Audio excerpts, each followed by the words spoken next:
These are 10 of the greatest British World War II films ever made, plus one home front thriller so startling, I had to sneak it in as a bonus.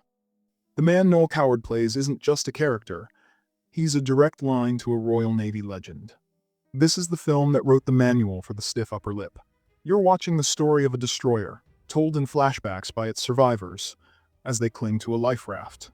Co-directed by Coward and a young David Lean, it was pure propaganda, designed to steady a nation's nerve during its darkest hour. The ship is based on the real HMS Kelly, commanded by Lord Mountbatten. Mountbatten was Coward's close friend, and not only gave him the story, but allowed him to lift passages from his actual speeches to his crew. The captain's words of encouragement you hear are the real thing. Its power comes from that bedrock of truth, one of the sharpest blends of propaganda and cinema, authentic, immediate, and unforgettable. It might be the most satisfying glass of beer in cinematic history. You're in the North African desert after the fall of Tobruk. Your only way out is a clapped-out ambulance. The real enemies here are the relentless heat, the treacherous sand dunes, and the gnawing paranoia that one of the people you're trapped with is a German spy. It's a masterclass in suspense, watching these exhausted souls get pushed to their absolute breaking point by the hostile landscape. And that legendary final beer scene, it's completely authentic. John Mills was a teetotaler at the time. After hours of filming under hot studio lights, the director had him drink real ice-cold lager, take after take. That look of pure, unadulterated bliss on his face? That's not acting. That's the genuine shock and relief of a parched man. It's a film that truly earns its iconic payoff. A masterclass in tension, where the ending is worth every drop of sweat. The single greatest piece of casting in any war film might just be in this one. Sink the Bismarck isn't a flashy action movie. It's a cold, procedural account of the Royal Navy's hunt for Hitler's monster battleship. You're not on the deck watching cannons fire, you're in the underground war room, watching men push models across a map, while the fate of the Atlantic hangs in the balance. It's a pure, nerve-shredding game of chess, where every single move is life or death. The film's anchor to reality is actor Esmond Knight. He plays the captain of the HMS Prince of Wales. In real life, Knight was a gunnery officer on that exact ship and was partially blinded during the actual engagement with the Bismarck. 19 years later, he stood on a film set to reenact the most harrowing day of his life.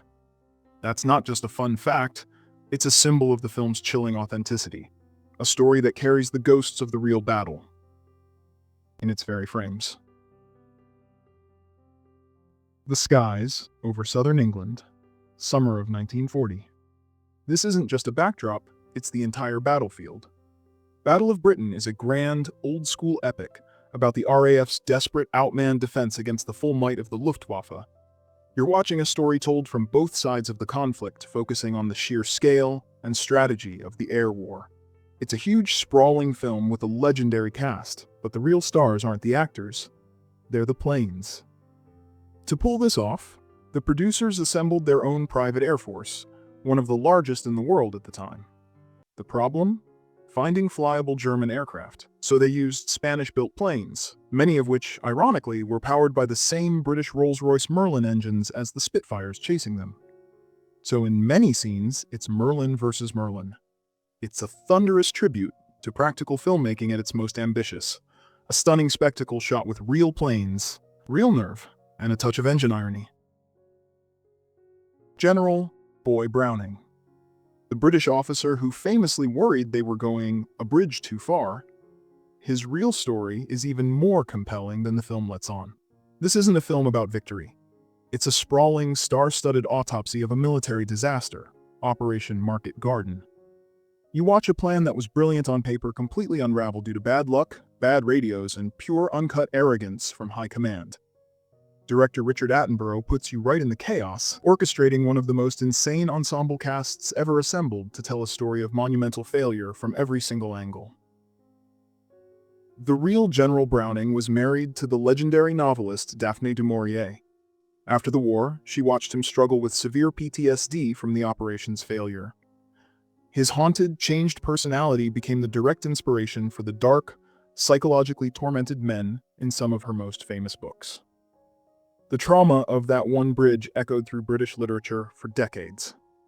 This is a brutal lesson in how grand plans become intensely personal tragedies. A stunning heavyweight film about the true cost of ambition. These stories show how history and cinema collide. And if you want more of them, make sure you're subscribed so you don't miss the next one. This film is the antidote to every glorious war movie you've ever seen. You're on a tiny British corvette in the North Atlantic where the only real star is the ocean itself. This isn't about heroes, it's about the endless, grinding routine of exhaustion, freezing cold, and the constant gut-twisting fear of a U-boat you can't see. You watch a good captain, played by the brilliant Jack Hawkins, get worn down to the bone by impossible choices. This war has no front line. Just a vast gray hell that demands everything from you. To capture that authentic misery, the director skipped the safe studio tank and took his cast out on a real World War II corvette into the rough English Channel. The actors were constantly, violently seasick. That exhausted, green-around-the-gills look on their faces isn't a performance, it's the look of men genuinely suffering. The director didn't just film a story, he captured an ordeal. The most honest film ever made about the cold, bleak hell of naval warfare. The special effects in this film were so revolutionary. They gave George Lucas the blueprint for destroying the Death Star. The Dam Busters is a movie of two perfect halves. First, you're in the lab with the brilliant engineer Barnes Wallis, watching him wrestle with an impossible physics problem: how to destroy German dams with a bomb that can literally skip across water. It's a slow burn story of trial, error, and sheer dogged determination. Then, you're in the cockpit of a Lancaster bomber for the raid itself, a terrifying, low-level flight straight into a storm of anti-aircraft fire. The climactic sequence was so brilliantly shot that George Lucas used the actual footage as a placeholder while editing the Star Wars trench run.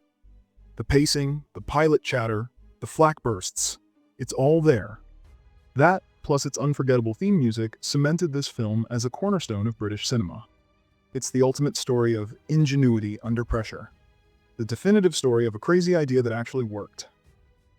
You don't just watch this movie, you survive it. Christopher Nolan drops you right onto the beach with 400,000 soldiers who are little more than sitting ducks. This isn't about generals in war rooms.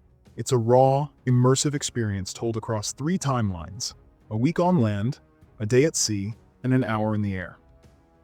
The goal isn't to tell you a story in the traditional sense, it's to make you feel the relentless, ticking clock tension of the evacuation in your bones, with minimal dialogue to distract you from the chaos. And the reason you feel that constant rising panic is a deliberate audio trick.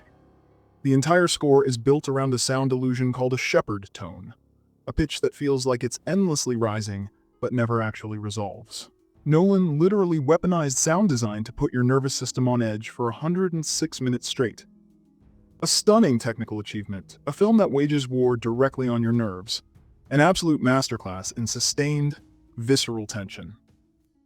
What's stronger, the laws of the universe or a pilot in love? This film places its bet hard.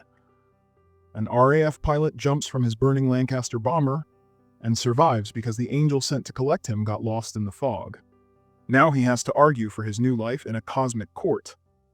You see the living world in dazzling technicolor, while the afterlife is a stark, beautiful monochrome.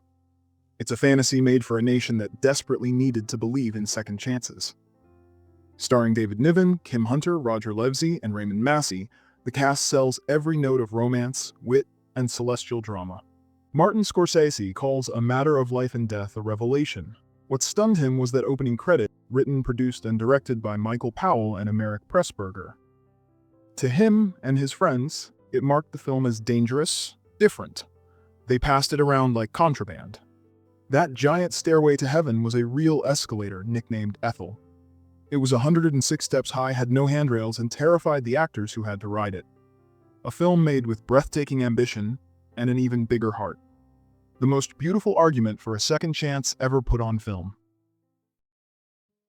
The bridge on the River Kwai.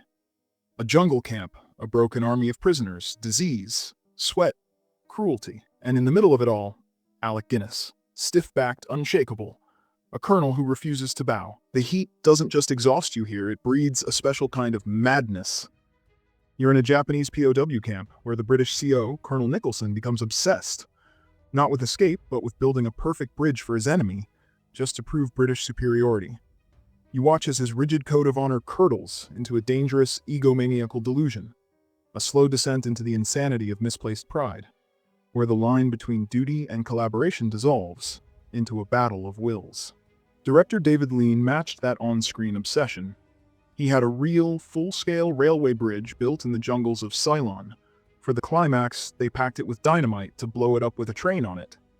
The main cameraman missed the shot, so they had to partially rebuild it and blow the entire thing up a second time.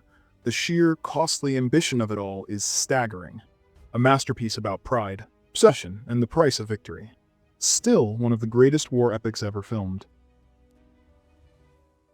The local poacher, the lady of the manor, the cheerful shopkeeper. You think you know these people.